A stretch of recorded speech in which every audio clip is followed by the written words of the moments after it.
Hello guys, welcome to the new lecture that is about biochemistry। अच्छा तो biochemistry actually क्या होती है? बायो मीन्स क्या हो गया हमारे पास लिविंग ऑर्गेनिजम्स हो गया। तो केमिस्ट्री इन लिविंग ऑर्गेनिज्म यानी केमिकल रिएक्शन जो लिविंग ऑर्गेनिजम्स के अंदर हो रहे हैं उनकी स्टडी को हम बायोकेमिस्ट्री कहते हैं। अच्छा, तो अब हमारे पास सबसे पहले इसमें क्या है? कार्बोहाइड्रेट्स। तो कार्बोहाइड्रेट्स क्या है? Macromolecule which are polyhydroxy aldehydes and ketones. जो अल्डिहाइड एंड कीटोन्स का हम फार्मूला लिख लेते हैं।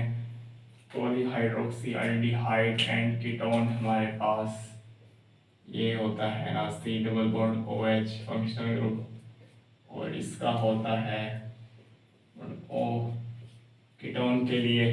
ठीक है, और इसका जनरल फार्मूला है हमारे पास सी एन H2O। H2O हमारे पास ब्रैकेट में और फिर यहाँ पे N। ठीक है, और नंबर ऑफ कार्बन एटम ये हो गया। अब इसमें हमारे पास जो क्लासिफिकेशन है मजीद वो क्या है हमारे पास कार्बोहाइड्रेट्स की? Monosaccharide, oligosaccharide and polysaccharides. चलो, सिंपलेस्ट शुगर जो कि हाइड्रोलाइज नहीं हो वो हमारे पास मोनोसेक्राइड्स कहलाती हैं।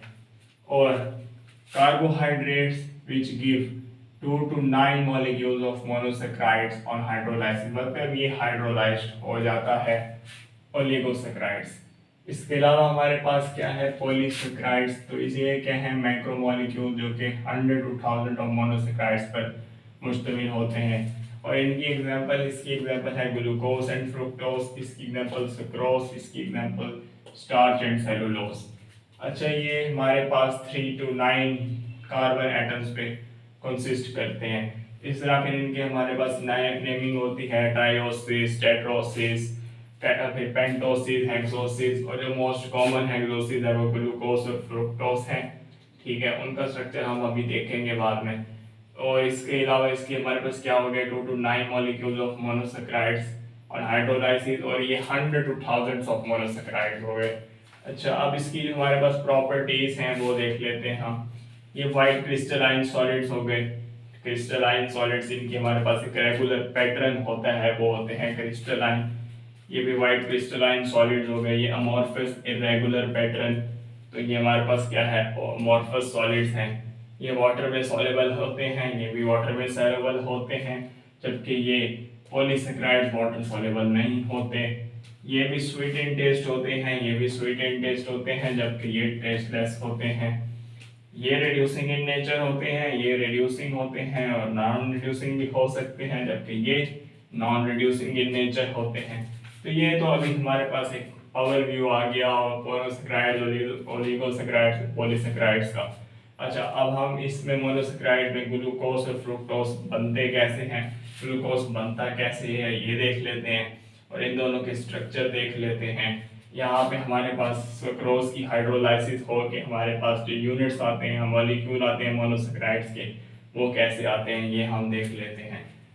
तो मैं ये रेस करता हूँ और आगे शुरू करते हैं इन दोनों का, क्योंकि इसमें तो हमारे पास कुछ दिया नहीं हुआ इतना, जो इसमें हमारे पास है डिटेल में वो हम देख लेते हैं। हमारे पास सुक्रोज और क्या है भला, ये सुक्रोज किस तरह हमारे पास हाइड्रोलाइसिस से ग्लूकोज देगा और फ्रुक्टोज देगा, और ये किस तरह बनाएगा ग्लूकोज। अच्छा, ग्लूकोज हमारे पास किस तरह बनता है? 6 हमारे पास कार्बन डाइऑक्साइड के मॉलिक्यूल और 6 ऑक्सीजन के मॉलिक्यूल कंबाइन होते हैं, in the presence of sunlight reaction करवा रहे हैं, और इन पिगमेंट क्लोरोफिल की प्रेजेंस में इनका रिएक्शन हो रहा है। अच्छा, मैं इसको ही भी मिटा ही देता हूँ।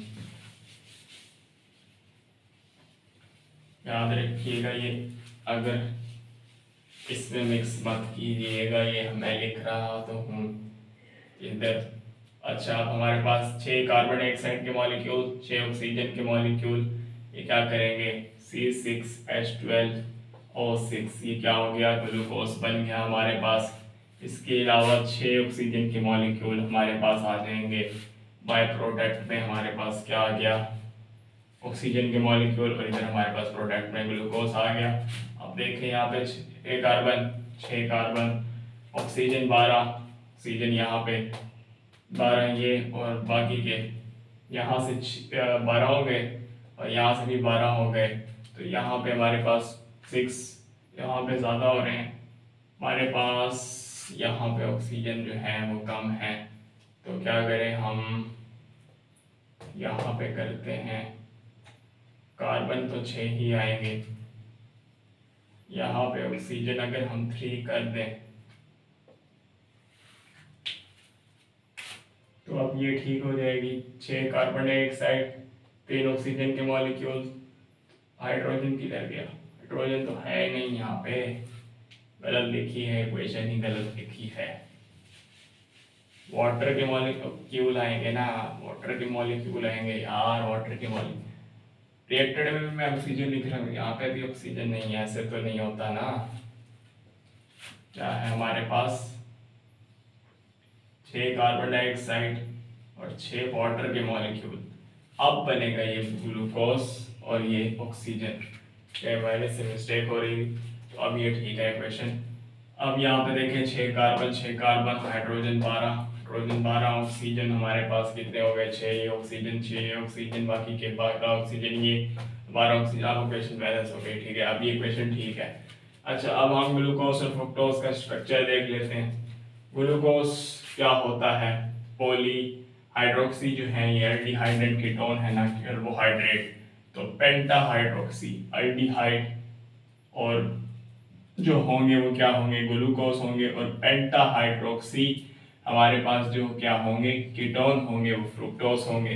अच्छा, अब देखते हैं इनका स्ट्रक्चर हम कि किस तरह से है। इसको फिर से मिटा देना पड़ेगा हमें, मिटा ही देते हैं। और यहाँ पे हम स्ट्रक्चर देखते हैं इसका, ग्लूकोज और फ्रुक्टोज का। ये देखें हमारे पास क्या है, क्योंकि ये हमारे पास मोस्ट कॉमन हेक्सोसिस में आते हैं, मतलब इसमें 6 कार्बन होते हैं। 1 2 3 4 5 6 कार्बन। ग्लूकोज का स्ट्रक्चर बना रहे हैं हम यहाँ पे। अच्छा, अब हमने बात की कि ग्लूकोज क्या होता है? पॉली हाइड्रोक्सी, हमारे पास एल्डिहाइड एंड कीटोन है, और ये क्या है? पेंटा हाइड्रोक्सी एल्डिहाइड है।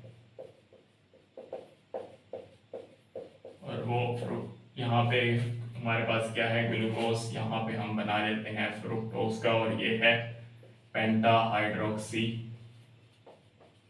कीटोन, और ये है हमारे पास पॉलीहाइड्रोक्सी एल्डिहाइड।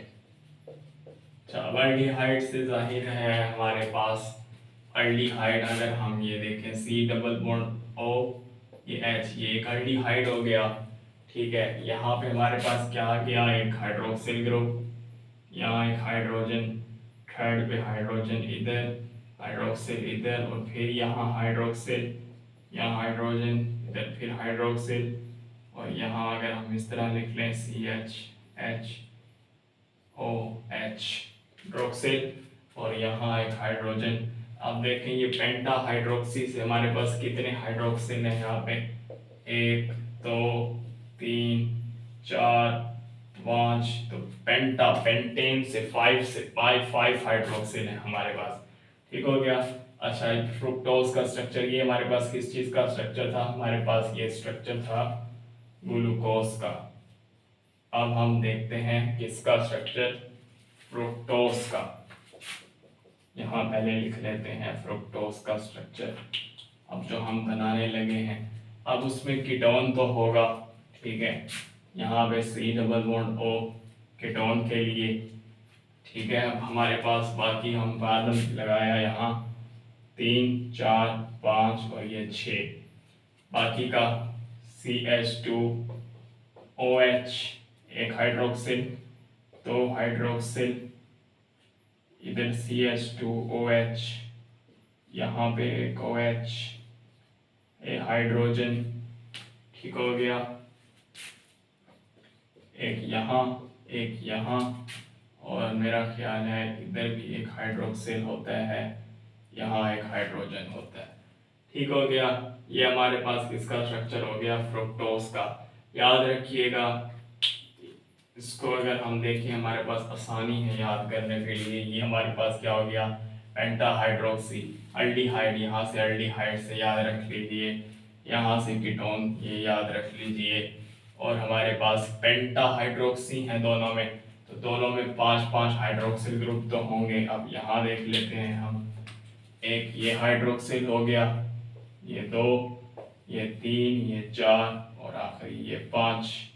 यूँ लिख लें, या अगर हम इसको यूँ लिख लें ताकि हाइड्रोक्सिल हमें नज़र आए सही से, ये हमारे पास 5 हाइड्रोक्सिल ये हो गए और 5 हाइड्रोक्सिल ये हो गए। तो मोस्टली मतलब कि हमें समझ आता है यहाँ कीटोन होता है, यहाँ एल्डिहाइड होता है, तो उससे स्ट्रक्चर बनाना थोड़ा सा आसान हो जाता है। तो इसके बाद हमारे पास था ओलिगोसैकेराइड्स। तो ओलिगोसैकेराइड्स में हमने क्या कहा कि हमें मोनोसैकेराइड मिलते हैं हाइड्रोलाइसिस। एग्जाम्पल हमने दी सक्रोज की, तो हम देखते हैं कि किस तरह हमें क्या मिलता है, ग्लूकोज मिलता है और इसके अलावा हमें फ्रुक्टोज मिलता है। तो आइए देखते हैं, इसकी हमने इक्वेशन देखनी है कि किस तरह से रिएक्शन होता है, एसिड हाइड्रोलाइसिस होती है हमारे पास, और किस तरह से सक्रोज जो है वो हमारे पास क्या देता है, ग्लूकोज और फ्रुक्टोज। C12H22O11 ये हमारे पास है सक्रोज का फार्मूला। इसके साथ क्या होगा, हमारे पास हाइड्रोलाइसिस होगी, H2O dilute HCl acid hydrolysis होगी in the presence of heat.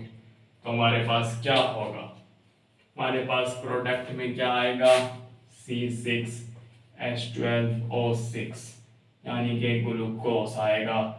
उसके साथ साथ हमारे पास C6H12O6 फ्रुक्टोज भी आएगा।